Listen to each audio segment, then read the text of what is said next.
front right here. I know in your post-fight interview you said you wanted to watch the fight, maybe like digest it as a whole. So it's been a minute since your fight ended. Have you had a chance to watch any of the highlights or any of the tape or footage or anything? And what did you make of the fight as a whole? No, I haven't. I haven't got to watch it back yet. Been just bouncing around doing media. It's kind of a blur, to be honest. You know, he caught me with some good shots. Peter, tough dude, man. It's a tough Russian right there. So I'd like to really watch it back before I could, dissect it. Is that the type of fight you expected him to bring? A very wrestling-heavy approach?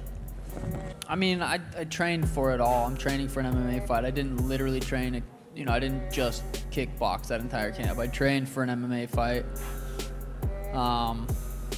So I was prepared for a 15-minute war. I say that every single time I go into a fight. I'm prepared for a 15-minute war, and I expect them, I plan on dropping them early, but I'm always prepared.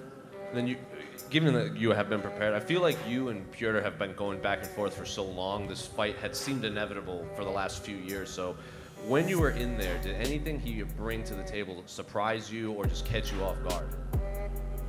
He was as good as I thought he was. Like, if I had to guess how that fight was going to play out, I would have said it probably would play out like that. That dude's good. He's, he was the number one guy in the world. Pretty sure he was in the top 15 pound for pound rankings. The dude's a killer.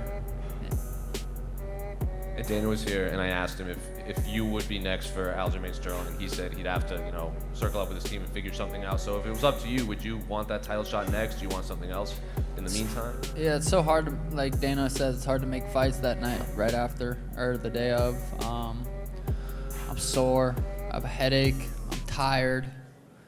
I don't want to fight anyone. I want to go home and see my princess. It's inevitable.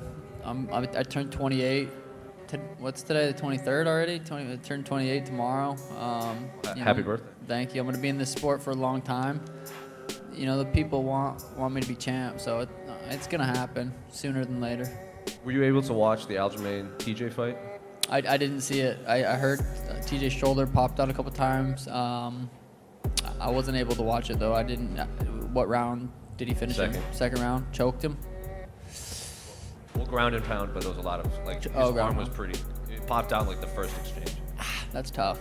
Apparently it had been popping out all throughout fight camp, and he had just kind of kept it hidden. Yeah, that's part of going, this sport's crazy, man. It's the injuries. You guys don't even know, like, the injuries you go. I was healthy going into this camp, or into this fight, which is, pretty rare for a lot of fighters. I was thankfully healthy, but yeah, most of the time people are going into these fights with injuries.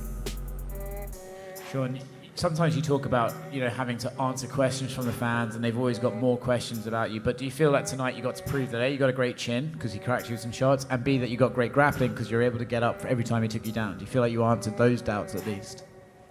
Yeah, I mean, I'm sure there's still people out there, but I think I answered, kick his legs was the first one. Now it was, you can't just kick his legs. We'll take him down. Peter kicked my legs, took me down, still won. So, I mean, yeah, I'm answering questions little by little. You often talk about wanting to put on a masterpiece and put on a great performance. Now, okay, maybe that wasn't a clinical win over him, but it was a back and forth, brilliant war that you got to show durability. And are you satisfied with that performance, or would you rather have a clean one and a bit more slick? I don't want to get hit ever. It's not healthy. It's not good for you to get punched in the head. You know what I mean? Yeah. It's not good for you to have headaches.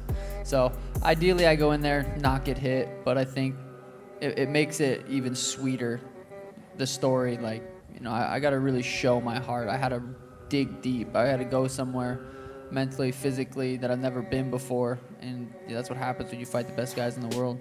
You said about finding the best guys in the world. You said earlier this week that you wanted the opportunity to show people you're as good as you've been saying you are. Do you feel like you got to do that tonight? Yeah, I remember tweeting, "Don't be surprised if I win this fight." I was very confident. I had a great camp. I had great training partners, great coaches, great team around me, and it's true confidence, and it was. I definitely got to prove that. Congrats and happy birthday. Thank you. Boom. Peace. Oh, one more. Leading up to the fight, Dana White said this could be your McGregor-Aldo moment. You did win the fight, but do you think that was your Conor McGregor, Jose Aldo moment, or we still have to wait for that one?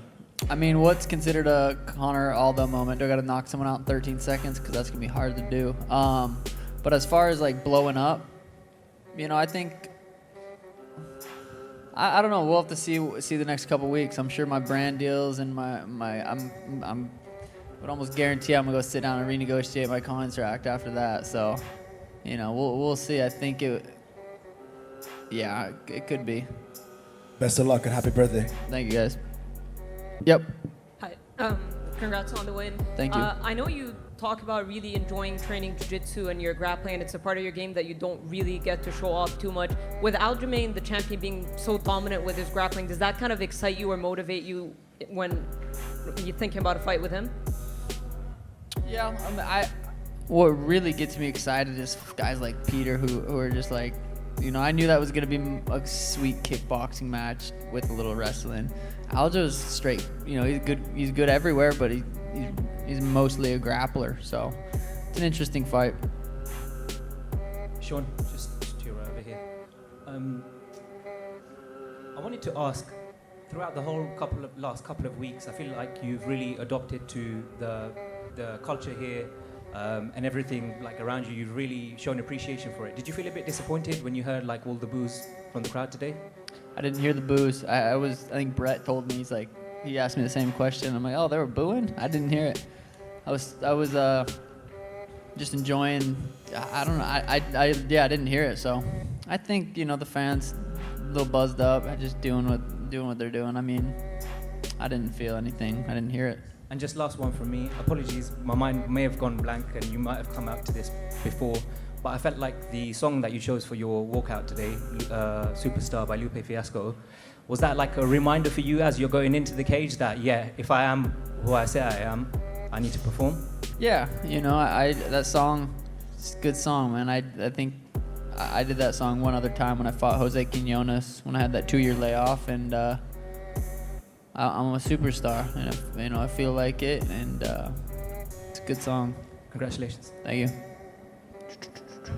Sean, one more. Yep. When he hit you with that trip, I think it was in the second round. And then, did you try to do it to him right back at him? Yeah, I like that trip. I've been hitting that in sparring too. I was like, I'm gonna get that motherfucker back, but he's like, it's hard because he's so short. He's got thick little legs and shit. So I was like, I tried getting him back, didn't work, but little fucker got me with it too. And I did not. I knew if we were both southpaw, he was gonna try to hit that. And he got me. Sweet. Thanks, guys.